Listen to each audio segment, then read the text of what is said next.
You know what? Whether you, if the manager is nice, he's going to say, listen, man, you're joking, right? He said, no, this is who I am, man. This is not your work, man. You work here, you're supposed to respect the times if you want to keep this job. If you say, I don't care, man, about those times, you said it. Me, I'm going to come whenever I want, they're going to tell him, you're fired. Same day. Before even he started. All right? But does anybody does that? Yeah, right. People that will set 3 alarm clocks. They're wrong. Huh? And they're going to tell grandmother, I don't know, cousins, friends, please, man, this is my first day. I'm going to work. I can't miss this. Call me, man. If I don't wake up, pour some water on me. I'm giving you the green light, okay? Just do it. I cannot miss this work, see? But Salat, no problem. Real Madrid playing, no problem. The Lakers playing, and the Orioles, they playing, huh? What's the people in here? I forget their names. Ravens? Falcons. Falcons. Whatever. They playing, no Salat. What are you talking about? That stuff's not going to help you, okay? You got to pray, ya akhi, barakallahu feek. Likewise, from the things that considered and we should look at and pay attention to, which help us to be from those who are established in the prayer, is what? Al-khushu' fi salat. That your heart has to be present in the salat, not just your body. The Shaykh says the one who pray with his body only, while his heart is absent, he has no salat. Because you will benefit from the salat as long as you focus and your heart is present. You know that you are in a salat. You know what you're doing. You're reflecting. Not like someone, Allahu Akbar, and the Imam is reciting. He has no clue what rak'ah it is. Why? Because that person is in mind. He's standing in a salat. He may be in the first row right behind the Imam, but his mind is all over the place. Counting money, the other guy, he's making plans. He's in the salat, but he's like, oh yeah, after salat, change the oil, yeah. Get a haircut, get me a sandwich, yeah, that place is nice. I gotta go over there. Okay, and he's doing all this planning where? In the salat.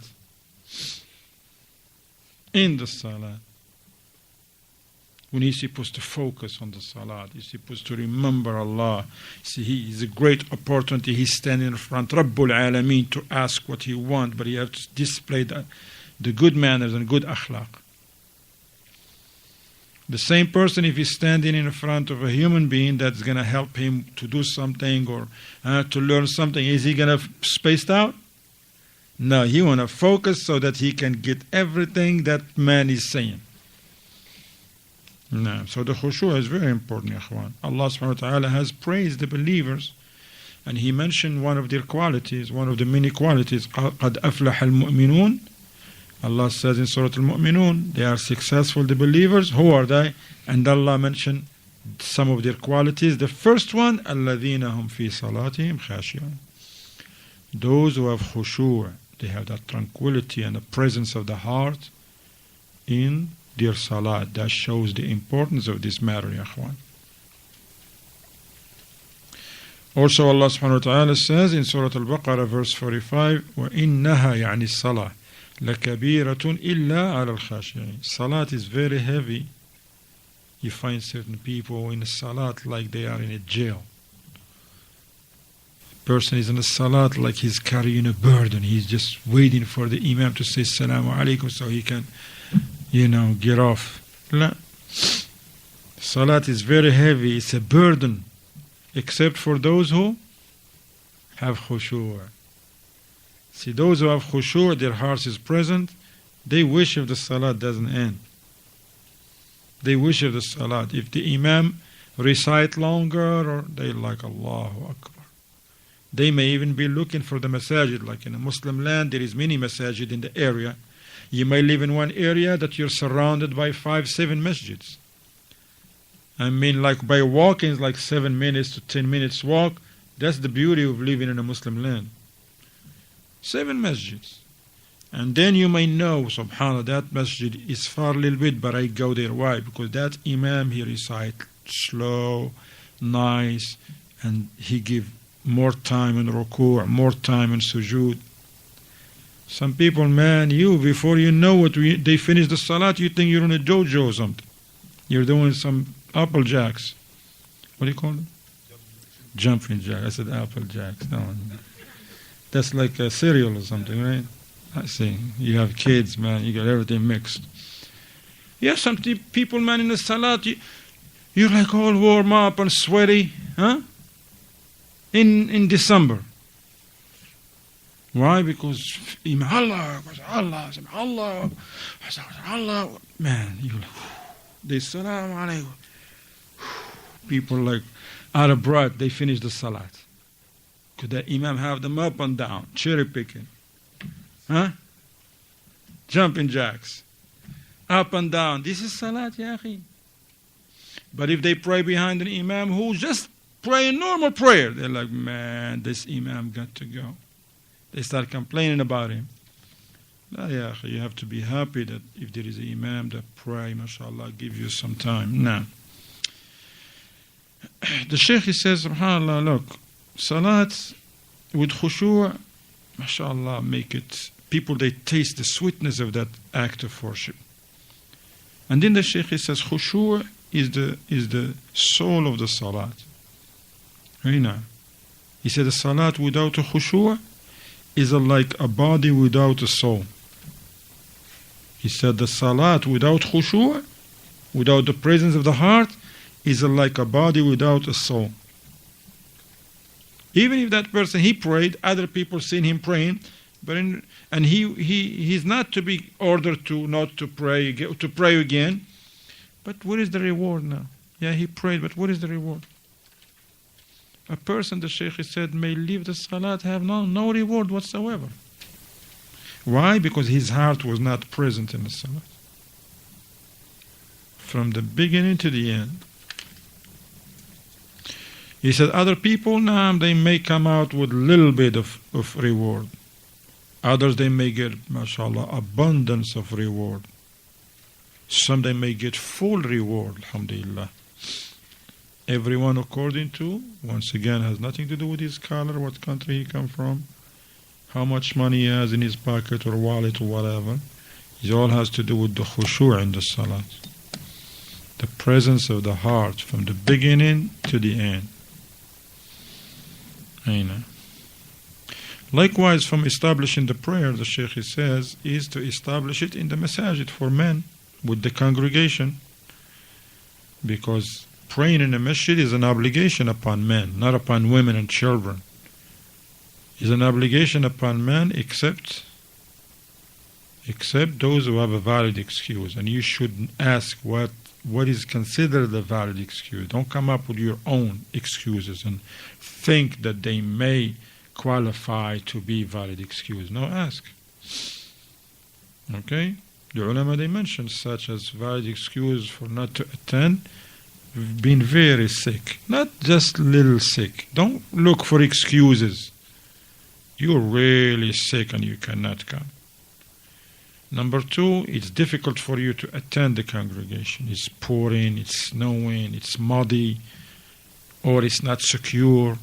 It's like fighting or turmoil and fitna. Also, if you live far from the masjid, in a way that you don't hear the adhan when it's called, هكذا.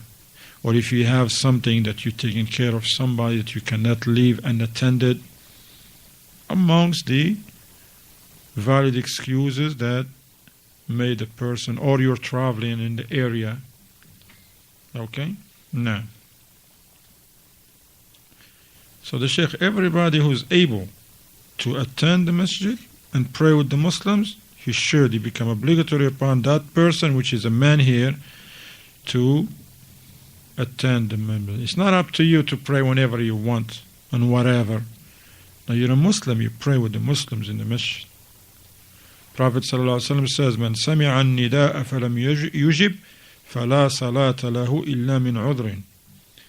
Whoever hears the call, meaning the adhan, and does not comply and come to the masjid, he has no salat. No salat. That salat is not sound unless if that person have a valid excuse. A valid excuse. Once again, valid excuse is not a ball game. It's not a ball game. Valid excuse is not chilling with your friends. That's not a valid excuse. Not even your job or your, unless if you live far from the masjid, that's different. You pray on time. Okay? You go to school and there is no masjid. See, that's another thing. In the Muslim lands, they have masajid in the schools. They have masajid in the job. Some of them, they even if the company is huge, the enterprise is big, they have a musalla in there for you, or a masjid for them.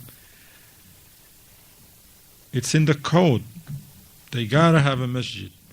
You have so many workers, there's a masjid supposed to be in this area, and they go to pray.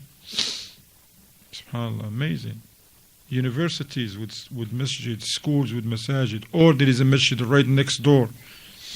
Aqeedah. But if you're far from the masjid, but remember now, you gotta pray on time. There's no such thing you're gonna wait until you come home and pray 6 prayers or 5 prayers or 4 prayers together, okay? No, doesn't work like that. He said, SubhanAllah, if the Shaykh said, if it's the case, like certain people, they say, where's the big deal? As long as you pray. You pray. See, so why are you talking to us? Some people don't even pray. Go talk to those guys who don't pray. SubhanAllah. The Shaykh says, if anyone is to pray whenever they are by themselves in their homes, so why the adhan was legislated to begin with? What does the muaddin says in the adhan? What does he say? I'm looking for a part. Naam. Ahsant. He said, Hayya ala salat. Come to pray. Does he say pray home? Have you heard the muaddin says, after he says, Ashhadu anna Muhammadan Rasulullah, pray whenever you want, whenever you are. Does what he say? No, he says, Hayya, come. Come where? Come to someone's house? No, come to where the muaddin is calling the adhan at the masjid. Come to the prayer. What's after that? Hayya ala al-falah, come to success. Talking about the adhan, it's time for the adhan, huh? تفضل يا أخي بارك الله فيك.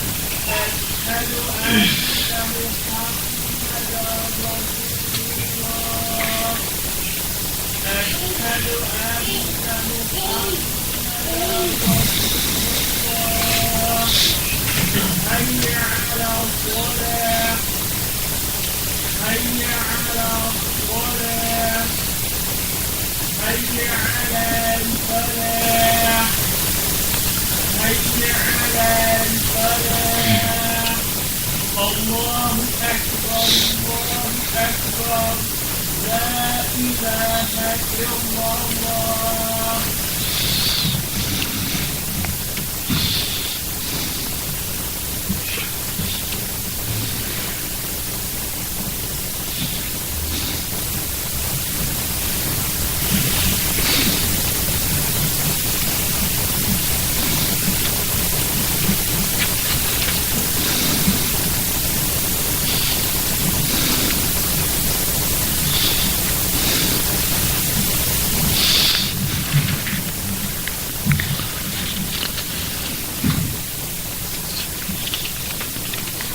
No. So the Shaykh said, if it was the case that everyone pray whenever they are at their job, at their school, whatever, at home, said, why was, subhanAllah, the adhan was legislated then? Okay? And the muaddin say, come to the, as we just